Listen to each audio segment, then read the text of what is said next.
जय हिंद फ्रेंड्स, आप सभी का स्वागत है आपके अपनी YouTube channel Pramod sir Varanasi में। आज की इस वीडियो में हम बात करेंगे यूपी स्पेशल जीके के बारे में और यहाँ से जितने भी महत्वपूर्ण प्रश्न बन सकते हैं सभी प्रश्न को यहाँ पर कवर करेंगे। आने वाले टाइम में लाइनअप में काफ़ी एग्जाम लगे हुए हैं। उत्तर प्रदेश लाइक एज आपके पुलिस के एग्जाम लगे हुए हैं, जूनियर असिस्टेंट के एग्जाम है और साथ ही साथ वीपीओ के एग्जाम है। तो सभी क्वेश्चन को एक एक क्वेश्चन करके आप रट लीजिएगा।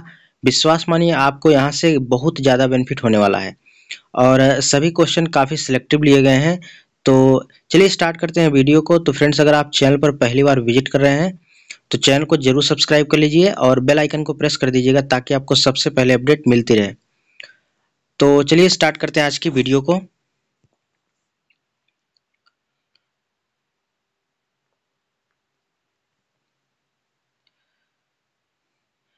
और यहाँ से हम एक एक करके अच्छे से सभी क्वेश्चन को पढ़ते हैं और आप इसको एक एक क्वेश्चन रट लीजिएगा। विश्वास मानिए आपको आने वाले टाइम में जो भी एग्जाम है आपको निश्चित रूप से इसमें बेनिफिट होने वाला है। तो सबसे पहला प्रश्न है, उत्तर प्रदेश का नाम उत्तर प्रदेश कब किया गया? 24 जनवरी 1950 में किया गया। अगला प्रश्न है, प्रदेश की राजधानी लखनऊ कब पूर्णतः बनाई गई? तो वर्ष 1935 में लखनऊ राजधानी पूर्णतः बनाई गई।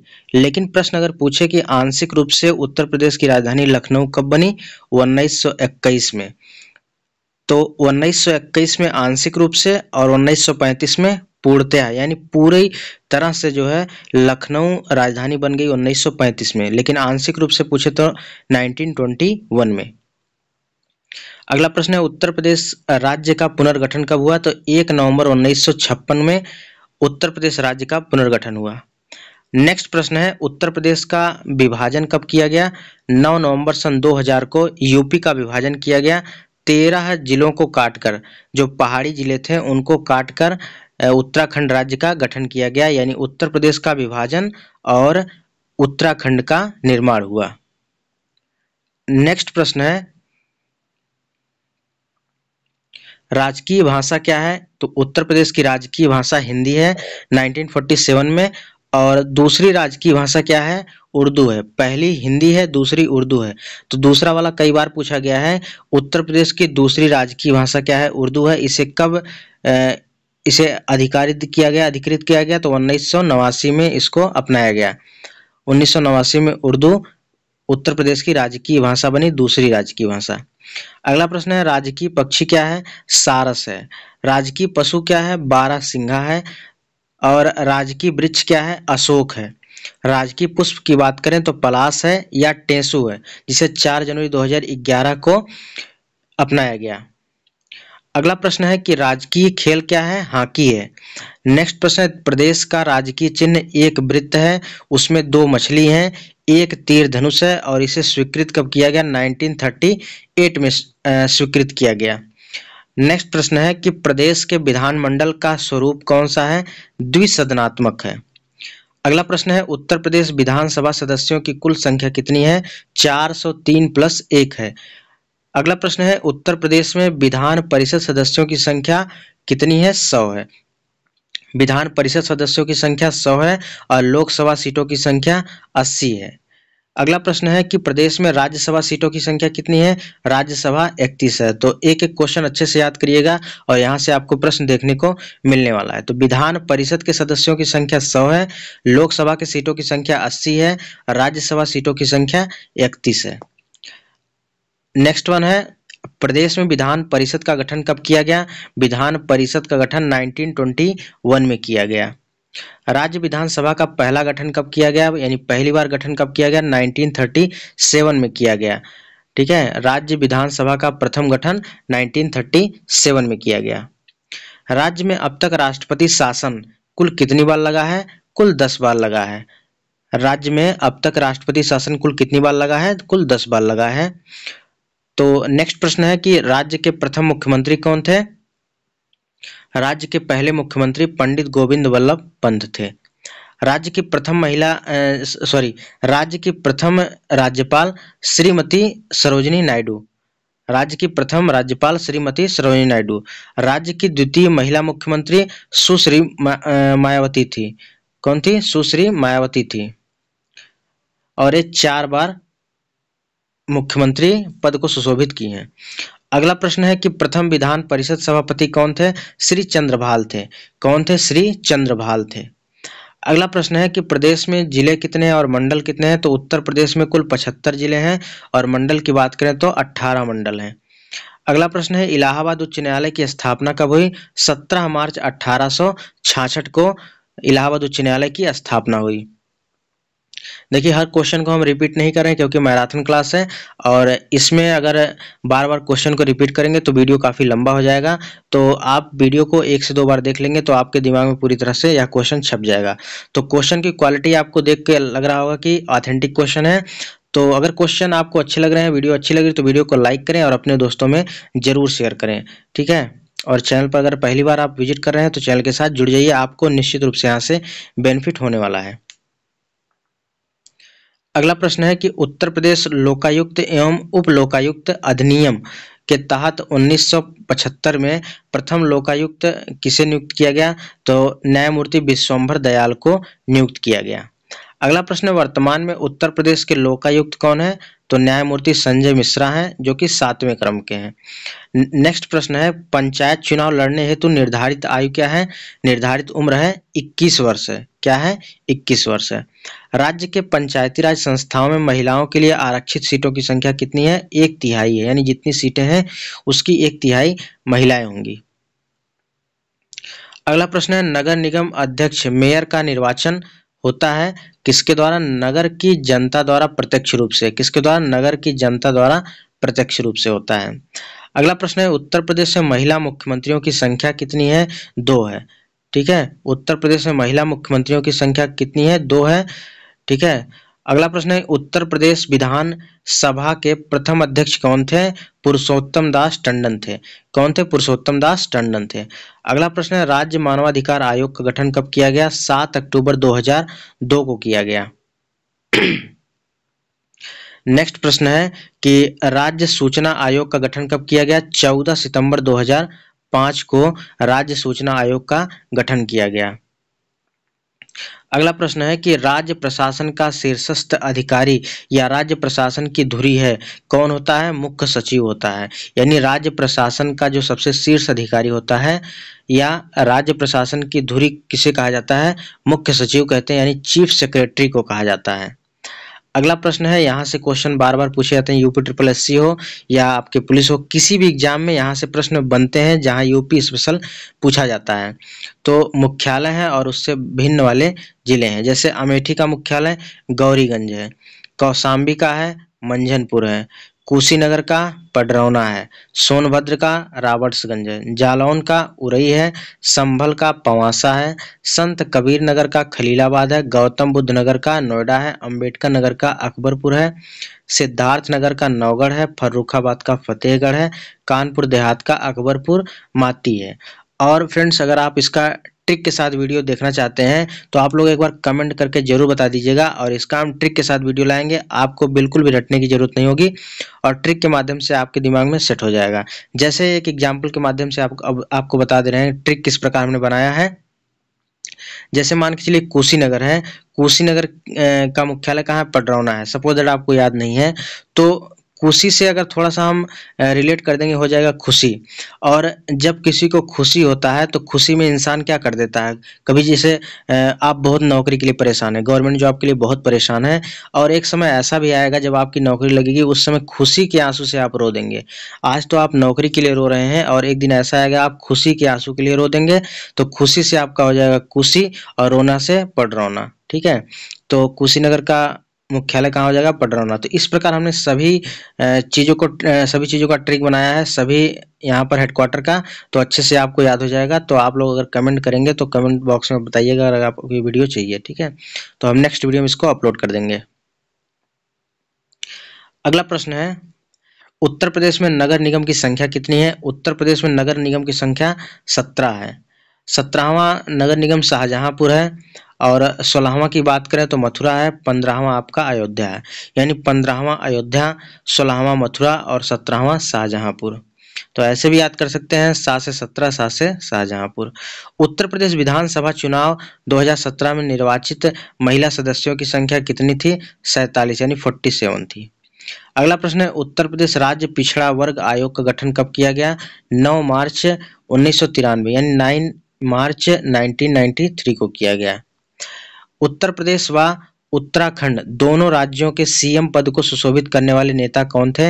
एन.डी. तिवारी थे। कौन थे? एन.डी. तिवारी यानी नारायण दत्त तिवारी थे। यानी ऐसे मुख्यमंत्री का आपको नाम बताना है जो उत्तर प्रदेश और उत्तराखंड दोनों राज्यों में मुख्यमंत्री के पद को सुशोभित किए हों, तो उनका नाम है एन.डी. तिवारी यानी नारायण दत्त तिवारी। अगला प्रश्न है, उत्तर प्रदेश के सबसे कम विधानसभा सीटों वाले जिलों के नाम बताइए। तो चित्रकूट है, महोबा है और श्रावस्ती है, और यहाँ पर 2-2 सीटें हैं। तो उत्तर प्रदेश के सबसे कम विधानसभा सीटों वाले जिले कौन से हैं? चित्रकूट, महोबा, श्रावस्ती। यहाँ पर 2-2 सीटें हैं। अगला प्रश्न है, एनसीआर में शामिल उत्तर प्रदेश के 8 जिले कौन से हैं? मेरठ है, गाजियाबाद है, गौतम बुद्ध नगर, बुलंदशहर, हापुड़, बागपत, मुजफ्फरनगर और साथ ही साथ शामली। तो एनसीआर में शामिल उत्तर प्रदेश के टोटल 8 जिले हैं। याद करिएगा, यह क्वेश्चन काफी इंपॉर्टेंट है और यह क्वेश्चन कई बार पूछा गया है विभिन्न परीक्षाओं में। अगला प्रश्न है, उत्तर प्रदेश, देखिए यहाँ पर प्रशासनिक ढांचा से हमने प्रश्न सभी को कवर कर दिया है जो आज तक सभी एग्जाम में पूछे गए हैं। अब यहाँ से कवर करेंगे उत्तर प्रदेश मृदा कृषि एवं पशुपालन से जितने महत्वपूर्ण प्रश्न बन सकते हैं। तो उत्तर प्रदेश में सबसे ज्यादा मात्रा में पाई जाने वाली मिट्टी कौन सी है? उत्तर प्रदेश में सबसे अधिक मात्रा में पाई जाने वाली मिट्टी जलोढ़ मिट्टी है। अगला प्रश्न है, उत्तर प्रदेश में कुल कृषि पारिस्थितिक क्षेत्र कितने हैं? 20 है। उत्तर प्रदेश में कुल कृषि जलवायु क्षेत्रों की संख्या कितनी है? 9 है। अगला प्रश्न है, प्रदेश में कुल मृदा समूह क्षेत्र कितने हैं? 8 हैं। अगला प्रश्न है, उत्तर प्रदेश से अधिकतम जोत सीमा आरोपण अधिनियम या सीलिंग कानून लागू हुआ है। यह कब से लागू हुआ? 1960 से लागू हुआ है। अगला प्रश्न है, प्रदेश में शुष्क कृषि क्षेत्र कौन से हैं? बुंदेलखंड है। उत्तर प्रदेश में शुष्क कृषि क्षेत्र कौन सा है? बुंदेलखंड है। इंपॉर्टेंट प्रश्न है। अगला प्रश्न है कि उत्तर प्रदेश में कुल बोए गए क्षेत्रफल पर नलकूपों के बाद सिंचाई का स्रोत कौन सा है? तो नलकूप के बाद आपका नहर है। अगला प्रश्न है, प्रदेश में सर्वाधिक क्षेत्रफल बोई जाने वाली फसल कौन सी है? तो सबसे ज्यादा बोई जाने वाली फसल आपकी गेहूं है। राज्य की सर्वाधिक राज्य की सर्वाधिक महत्वपूर्ण नगदी फसल कौन सी है? तो गन्ना है। नगदी फसल कौन सी है उत्तर प्रदेश की? गन्ना है। तो फ्रेंड्स, यहाँ से देखिए एक एक क्वेश्चन काफी इंपॉर्टेंट है और सभी प्रश्न प्रीवियस ईयर में पूछे गए हैं। यह 1 लाइनर फॉर्मेट में सेट किया गया है और आपके लिए एक एक क्वेश्चन महत्वपूर्ण है, इसलिए एक एक क्वेश्चन को अच्छे से रट लीजिएगा। विश्वास मानिएगा, यहाँ से बिल्कुल ऑथेंटिक चीजें आपको दी जा रही हैं और यहाँ से आपके एग्जाम में 100% क्वेश्चन फंसने वाले हैं। ठीक है, यह आपके प्रमोद सर का वादा है। अगला प्रश्न है, गोकुल पुरस्कार योजना किससे संबंधित है? दुग्ध उत्पादन से संबंधित है। अमरूद के लिए प्रयोग और प्रशिक्षण केंद्र कहाँ पर है? प्रयागराज में है। अगला प्रश्न है, मोस्ट इंपॉर्टेंट है कि किसान मित्र योजना कब शुरू हुई? 18 जून 2001 को शुरू हुई। किसान मित्र योजना कब शुरू हुई? 18 जून 2001 को। अगला प्रश्न है, उत्तर प्रदेश खाद्यान्न, गेहूं, गन्ना, आम, दुग्ध के उत्पादन में यूपी पहले स्थान पर है। गेहूं के उत्पादन में, गन्ना के उत्पादन में, आम के उत्पादन, दूध के उत्पादन में यूपी पहले स्थान पर है और यह क्वेश्चन काफी बार पूछा गया प्रश्न है। नेक्स्ट प्रश्न है कि उत्तर प्रदेश खाद्य प्रसंस्करण उद्योग नीति कब लागू की गई? 2012 में। उत्तर प्रदेश खाद्य प्रसंस्करण उद्योग नीति कब लागू की गई? 2012 में। अगला प्रश्न है कि प्रदेश में फल संरक्षण एवं डिब्बाबंदी संस्थान कहाँ पर है? यह लखनऊ में है। कहाँ पर भैया? लखनऊ में है। देखिए, जिस प्रकार यहाँ पर यूपी जीके हम कवर कर रहे हैं इसी प्रकार जो है हम यूपी का करंट अफेयर 2 से 3 पार्ट में पूरी तरह से कंप्लीट कर देंगे और विश्वास मानिए आपका इससे बाहर एक सिंगल भी क्वेश्चन नहीं बनेगा। ठीक है, एक सिंगल भी क्वेश्चन इससे बाहर नहीं बनेगा। करंट अफेयर का एक मैराथन 2 से 3 क्लास आएगी, बस उसमें आपका पूरा कंप्लीट हो जाएगा। अगला प्रश्न है कि सफेदा, केरला, सरदार, ललित सुरखा, ये सभी क्या है? अमरूद की प्रजातियां हैं। अगला क्वेश्चन है कि मालभोग चीनी चंपा, अल्फान, अधेश्वर, दूध सागर, ये सभी क्या है, केला की प्रजातियां हैं। अगला प्रश्न है कि fragrance and flavour development centre कहाँ पर है? यह कन्नौज में है। और मेंथाइल की शुद्धता के लिए कहा जाता है, तो यह कहाँ पर है? कन्नौज में है। अगला प्रश्न है पशु जैविक औषधि संस्थान कहाँ पर है? तो पशुओं के टीकों के निर्माण के लिए है, तो यह लखनऊ में है। अगला प्रश्न है कि उत्तर प्रदेश की कृषि उत्पादकता सर्वाधिक किस क्षेत्र में है? पश्चिमी उत्तर प्रदेश में। सबसे ज्यादा कृषि उत्पादकता कहाँ पर? पश्चिमी क्षेत्र में है। अगला प्रश्न है उत्तर प्रदेश में सीमांत कृषक हैं, 1 हेक्टेयर से कम भूमि वाले को सीमांत कृषक में शामिल किया गया है। अगला प्रश्न है शिलाधर मृदा विज्ञान संस्थान कहाँ पर है? प्रयागराज में है। शिलाधर मृदा विज्ञान संस्थान प्रयागराज में है। अगला प्रश्न है कि उत्तर प्रदेश गौ सेवा आयोग कब गठित हुआ? तो 1999 में गठित हुआ। अगला प्रश्न है कि उत्तर प्रदेश राज्य दुग्ध परिषद का गठन कब हुआ, यानी कब इसकी स्थापना हुई? 1976 में हुई। उत्तर प्रदेश राज्य दुग्ध परिषद की स्थापना 1976 में हुई। नेक्स्ट प्रश्न है कि जलीय अपरदन से प्रभावित उत्तर प्रदेश का क्षेत्र कौन सा है? यह तराई क्षेत्र है। कौन सा है? तराई क्षेत्र है। नेक्स्ट वन है कि प्रदेश के जोत धारकों की उनकी जोतों की जानकारी देने के उद्देश्य से किसान बही योजना कब लागू की गई? 1992 में लागू की गई। नेक्स्ट वन है कि राज्य में संतरे की पैदावार वाला जिला कौन सा है? सहारनपुर है। कौन सा है? सहारनपुर है। और यहाँ पर लीची के लिए भी प्रसिद्ध है। नेक्स्ट वन है किसानों को कृषि ऋण हेतु किसान क्रेडिट कार्ड योजना कब प्रारंभ हुई? 1999 से लेकर 2000 तक। अब यहाँ से हम उत्तर प्रदेश परिवहन से महत्वपूर्ण प्रश्नों को पढ़ने वाले हैं। परिवहन, उद्योग और प्रमुख योजनाओं से प्रश्न पढ़ेंगे। अगला प्रश्न है कि उत्तर प्रदेश राज्य राजमार्ग प्राधिकरण की स्थापना कब हुई? 2004 में हुई। नेक्स्ट वन है कि प्रदेश का सबसे लंबा प्रदेश से गुजरने वाला राष्ट्रीय राजमार्ग कौन सा? NH2 है। और इसको क्या कहते हैं? ग्रैंड ट्रंक रोड भी कहा जाता है। और देश में कुल सड़क संजाल की दृष्टि से उत्तर प्रदेश का स्थान है, दूसरा स्थान है, महाराष्ट्र पहले स्थान पर है। नेक्स्ट वन है उत्तर प्रदेश राज्य का प्रथम एक्सप्रेसवे कौन सा है? ग्रेटर नोएडा से नोएडा के बीच है। यानी यूपी का पहला एक्सप्रेसवे कौन सा एक्सप्रेस है? ग्रेटर नोएडा व नोएडा के बीच है। राष्ट्रीय राजमार्ग प्राधिकरण द्वारा निर्मित उत्तर दक्षिण और पूर्व पश्चिम गलियारे कहाँ एक दूसरे को काटते हैं? झांसी में काटते हैं। मोस्ट इंपॉर्टेंट क्वेश्चन है। अगला प्रश्न है यमुना एक्सप्रेसवे यानी ग्रेटर नोएडा से आगरा के बीच है। इसकी लंबाई 165.5 किलोमीटर है। कितने जिले से होकर गुजरता है? तो 4 जिलों से होकर गुजरता है। गौतम बुद्ध नगर, अलीगढ़, मथुरा और आगरा से होकर गुजरता है। अगला है लखनऊ आगरा एक्सप्रेसवे, 302 किलोमीटर इसकी लंबाई है।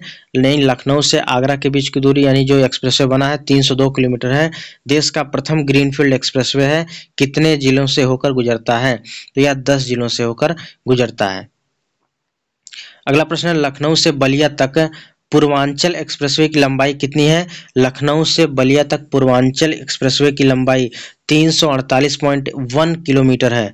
याद रखिएगा, इंपॉर्टेंट है और यह 10 जिलों से होकर जाती है। यह क्वेश्चन पीछे से पूछा गया था, कौन से जिले से होकर नहीं जाती है?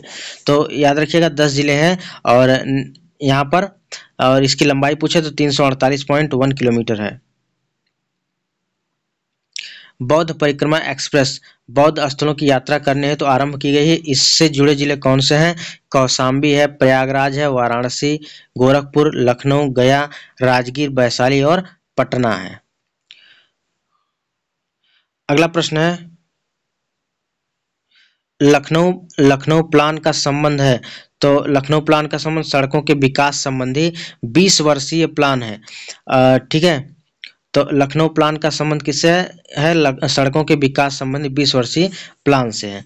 अगला प्रश्न है कि उत्तर प्रदेश में प्रथम रेलगाड़ी चलाई गई थी मार्च 1859 में प्रयागराज से कानपुर के बीच चलाई गई थी। उत्तर प्रदेश में पहली रेलगाड़ी कब चलाई गई थी? मार्च 1859 में प्रयागराज से कानपुर के बीच चलाई गई। उत्तर प्रदेश में रेलवे जोन के मुख्यालय स्थित हैं। कहाँ कहाँ है? पूर्वोत्तर रेलवे का मुख्यालय गोरखपुर है। उत्तर मध्य रेलवे का मुख्यालय प्रयागराज, जिसे इलाहाबाद के नाम से जाना जाता है, और फिलहाल अब नाम चेंज कर दिया गया है 2018 से। नेक्स्ट वन है कि भारतीय रेलवे का सबसे लंबा प्लेटफॉर्म गोरखपुर था, लेकिन अब जो है जो वर्तमान में बदल गया है, वर्तमान में शायद हुबली का हो गया, एग्जैक्ट नहीं पता है, कमेंट में हम पिन कर देंगे कौन सा है।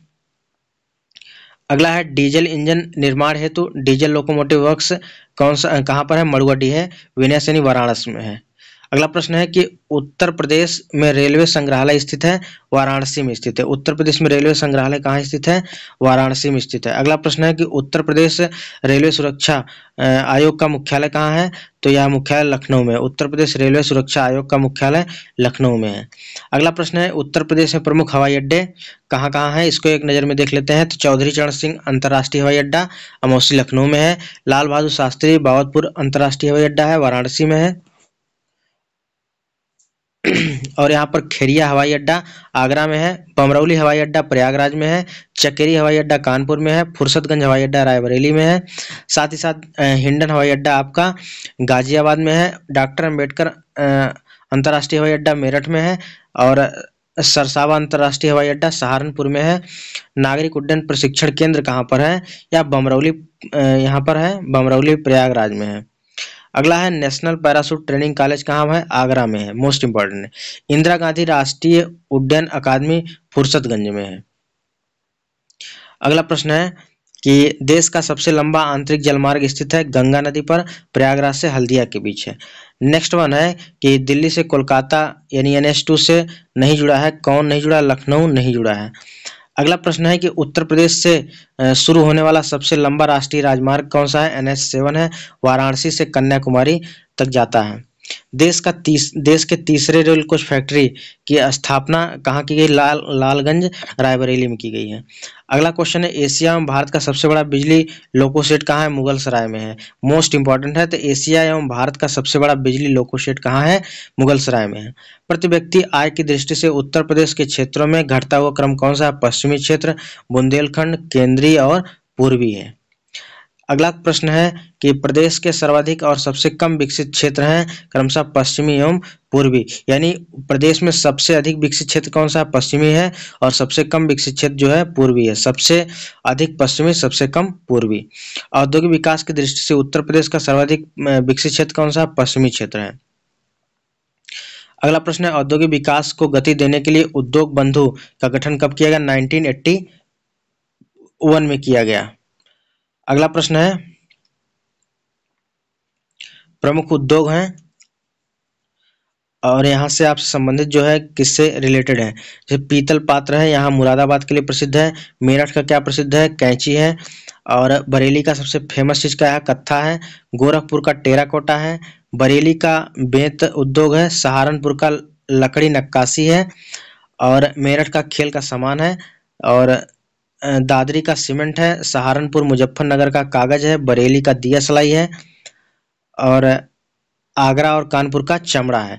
यह सभी प्रश्न मोस्ट इंपॉर्टेंट है और एक एक प्रश्न रट लीजिएगा, आपको यहाँ पर एग्जाम में प्रश्न मिलने वाले हैं। उत्तर प्रदेश के औद्योगिक विकास प्राधिकरण का गठन कब किया गया? यहाँ पर इसके द्वारा क्या क्या गठन किया? नोएडा का गठन कब किया गया? 1976 में, यानी नवीन ओखला औद्योगिक विकास प्राधिकरण। बीडा का यानी भदोही औद्योगिक विकास प्राधिकरण 1981 में किया गया। गीडा का गोरखपुर औद्योगिक विकास प्राधिकरण 1988 में किया गया। और सीडा यानी सहतरिया औद्योगिक विकास प्राधिकरण का गठन 1989 में किया गया। ग्रेटर नोएडा का गठन 1991 में किया गया। लीडा यानी लखनऊ औद्योगिक विकास प्राधिकरण 2005 में किया गया। ईडा यानी यमुना एक्सप्रेसवे विकास प्राधिकरण 2001 में किया गया।